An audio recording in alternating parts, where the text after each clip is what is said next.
آیا تا به حال به این فکر کردین که چرا دقیقاً در همون جایی که انتظارش رو نداشتین قیمت تغییر جهت میده؟ راز این رفتار چی میتونه باشه؟ در این ویدیو با یکی از قدرتمندترین استراتژی های ICT آشنا خواهید شد که حرفه‌ای ترین تریدرها از اون برای شکار نقدینگی، تغییر ساختار بازار و ورود به معاملات با احتمال موفقیت بالا استفاده میکنن. این استراتژی نه تنها شما را از اشتباهات رایج تریدرهای مبتدی نجات میده، بلکه بهتون یاد میده چطور از رفتار طبیعی بازار به نفع خودتون استفاده کنید. ادامه ویدیو رو با بنده همراه باشید. دوستان عزیز سلام، امیدوارم که حالتون خوب باشه. من علیرضا هستم و اینجا کانال گلدن تریدینگ سیستم. همونطور که متوجه شدین این استراتژی بر پایه پرایس اکشن ICT هست که یکی از روش‌های محبوب و کارآمد در تحلیل تکنیکال به حساب میاد و تمرکزش بر رفتار قیمت و نقدینگی بازار هست. بدین منظور اولین گام در این استراتژی معاملاتی شناسایی مناطقی هست که نقدینگی زیادی در اون اطراف وجود داشته باشه. برای پیدا کردن این نواحی اولین گام شناسایی یه فاز تثبیت یا سایت شدن بازار هست. تو این حالت قیمت در یک محدوده مشخص نوسان میکنه و سقف‌ها و کف‌های تقریبا برابری رو تشکیل میده. این محدوده نشون میده که نقدینگی زیادی در بالا و پایین این سقف‌ها و کف‌ها وجود داره. حالا احیانا اگر در لایو بازار مناطقی رو مشاهده کردین که به طور مثال یه ناحیه ساید رو داشتیم ولی به طور مثال فقط کف‌ها با هم برابر هستن و سقف‌ها یه مقدار جزئی بالاتر از یکدیگه دارن نوسان میکنن، اون هم قابل قبول هست. ولی وجود سقف و کف‌های برابر در یک ناحیه اعتبار اون ناحیه مشخص شده را افزایش میده، چون نقدینگی زیادی در اطراف این مناطق وجود داره. قدم بعدی شکار نقدینگی هست که به صورت عامیانه بهش لیکویدیتی هانت گفته میشه. در این مرحله باید منتظر حرکت قیمت برای جمع‌آوری نقدینگی باشیم. حالا قیمت باید بیاد و سقف یا ناحیه رنج رو بشکنه یا به اصطلاح گفته میشه که اون ناحیه رو هانت کنه. این حرکت نشون دهنده جمع‌آوری نقدینگی فروشندگان هست. در مرحله سوم پس از جمع‌آوری نقدینگی قیمت خیلی سریع در جهت مخالف حرکت میکنه و یه چنج آف کاراکتر یا همون تغییر ساختار اتفاق میفته. تغییر ساختار از نزولی به صعودی نشون میده که قدرت فروشندگان تغییر کرده و قدرت الان دست خریداران هست و این نوید رو به همون میده که روند صعودی به احتمال خیلی زیاد شروع شده. حالا سوالی که اینجا مطرح میشه، آیا پس از تغییر ساختار ما باید وارد معامله خرید بشیم؟ خب در این حالت استاپمون خیلی بزرگ هست. بخوایم ریسک به ریوارد حداقلی رو هم در نظر بگیریم، یه ریسک به ریواردی خواهیم داشت که اصلا منطقی به نظر نمیاد. بنابراین باید به دنبال یه ناحیه ارزنده برای ورود بگردیم. برای شناسایی ناحیه ارزنده برای ورود ما از ابزار فیبوناچی اصلاحی استفاده میکنیم که سطح 61.8% رو بایستی زیر نظر بگیریم. قیمت باید به این سطح خودشو برسونه تا شرایط مناسب برای ورود به معامله فراهم بشه. نکته ای که هست دوستان، فیبوناچی رو باید از محلی که پس از تغییر ساختار قیمت شروع به اصلاح کرده تا محدوده ای که در اون هانت اتفاق افتاده ترسیم کنیم. حالا اینکه چقدر قیمت پس از تغییر ساختار حرکت داشته مهم نیست. مهمترین اصل اینه که محل شروع فیبوناچی اصلاحی رو باید از محل شروع اصلاح شناسایی و از اون قسمت فیبوناچی رو ترسیم کنیم. در نهایت هنگامی که قیمت به سطح 61.8% رسید میتونیم وارد معامله خرید بشیم. استاپ پایینه این محدوده، تارگت هم 2 تا 3 برابر استاپ. برای اون دسته از عزیزانی که یه مقدار کم ریسک هستن میتونن برای کاهش ریسک از لول 78.2%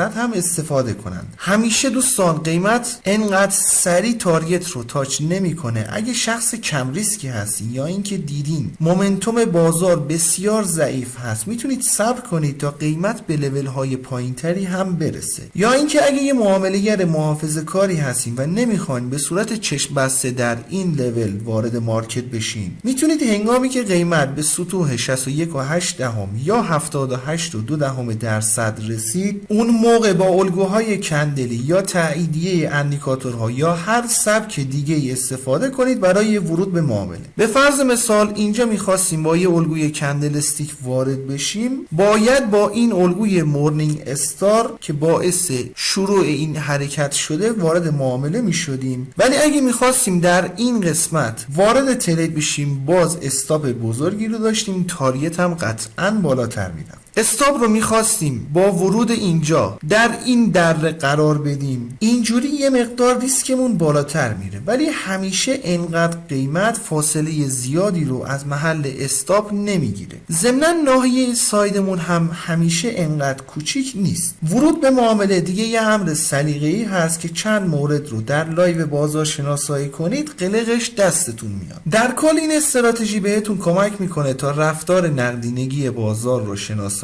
کنید و به درک نقاط تغییر ساختار در بازار کمک میکنه. همچنین در بهترین نقطه سعی میکنیم وارد معامله بشیم، ولی ایرادی که داره این سبک نیاز به تمرین زیاد داره. همچنین شناسایی اینجور نواحی یه مقدار سخته، ولی همین که صف‌ها یا کف‌های برابر بایستی داشته باشیم یه مقدار کارمون رو راحت تر میکنه که در ادامه ویدیو توضیحاتی رو دربارش خواهیم داد. فعلا اجازه بدین بریم یه مثال نزولی رو هم با هم بررسی کنیم.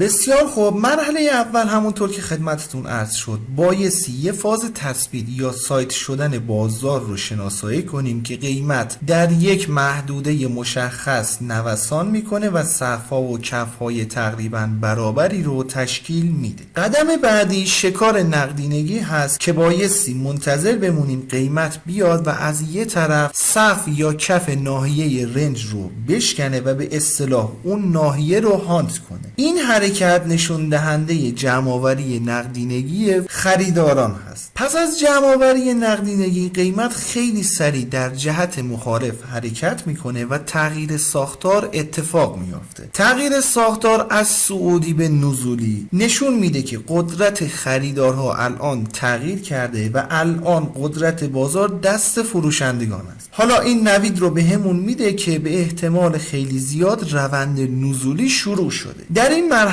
باید صبر کنیم تا قیمت به یک منطقه ارزنده برسه و اقدام به معامله فروش کنیم. در ادامه قیمت یک کندل دیگه ریزش رو تجربه کرده، ولی بعد یه اصلاح رو داشتیم. این اصلاح دوستان تا لول 61.8% نتونسته خودش رو برسونه و مجدد به سمت پایین حرکت کرده. حالا اگه این حرکت منجر به شکست این دره قیمتی میشد، بعدش ادامه حرکت رو داشتیم، ما دیگه کاری به این ناحیه و استراتژی نداشتیم. ولی اگه مثل این مورد قیمت بیاد و یک کف برابر دیگه رو اینجا تشکیل بده و برگرده، اون موقع داستان متفاوت میشه. هدف ما لول 61.8% اصلاحی هست. ببینیم چه اتفاقی برای قیمت میفته.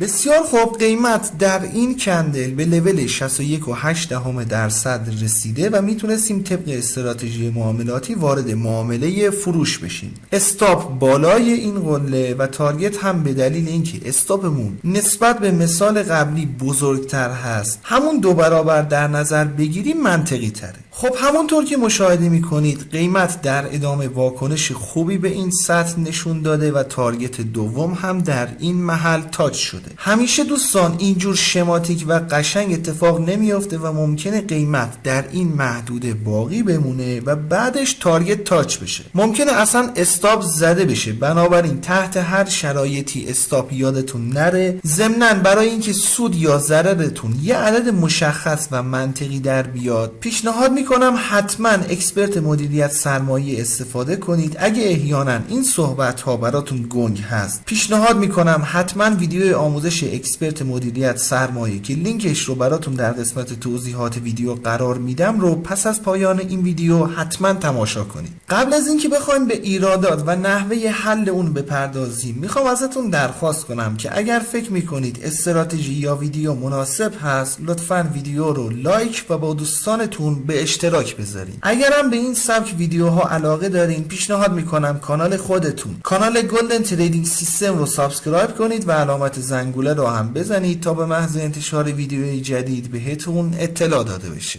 خیلی خوب، دیگه دوستان به توضیحات این چارت نمی پردازم. فکر میکنم حرکات چارت دیگه خیلی واضح هست. بپردازیم به ایرادات این سبک و راه حل هایی که داریم. همونطور که تا الان این سوال به ذهنتون خطور کرده، شناسایی این نواحی ساید یا فاز تثبیت ممکنه زمان زیادی رو از ما بگیره و آیا براش راه حلی رو داریم یا نه؟ اولین راه حل دوستان، قبلا یه اندیکاتوری رو معرفی کردیم که تصویرش رو الان روی صفحه مشاهده میکنید. لینک ویدیوی مربوطه رو هم براتون در قسمت توضیحات ویدیو قرار میدم. دوست داشتین میتونین پس از پایان این ویدیو مراجعه و تماشا کنید. به صورت خلاصه بخوام بهتون بگم، اون اندیکاتور هم یکی از سبک‌های ICT رو شناسایی میکنه. نقطه قوتی که داره این نواحی ساید رو شناسایی میکنه، بعدش قیمت از یه طرف این نواحی رو بشکنه و در خلاف جهت موقعیت جور باشه، بهتون سیگنال و محل تارگت رو استاپ میده. ولی کلیات اون سبک کاملا مجزا با این مورد هست. تارگت و استاپی هم که بهتون نشون میده مثل این سبک منطقی نیست. حالا چطور میتونه کمکمون کنه؟ اون اندیکاتور میتونه نواحی ساید رو براتون مشخص کنه و حالا اگه طبق استراتژی معاملاتی قیمت عمل کرد، میتونین وارد معامله بشین.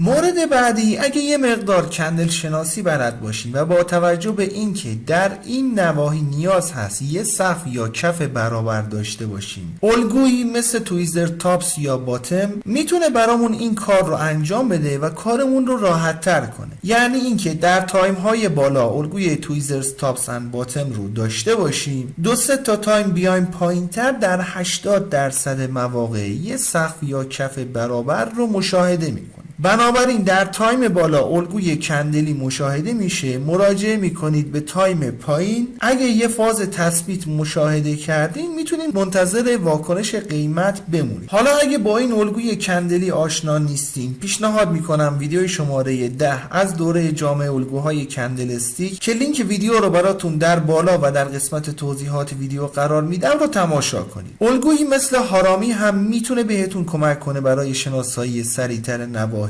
این مثال رو هم برای حسن ختام این ویدیو براتون آماده کردم که ببینید قیمت همیشه خیلی سریع به این نواحی واکنش نشون نمیده. گاهی اوقات مومنتوم بازار انقدر ضعیف هست که به سادگی ها تارگت تاچ نمیشه و بایستی صبور باشین که یا تارگت تاچ بشه و یا اینکه استاپ. انشالله که براتون مفید باشه. رو قله میبینم دوست من.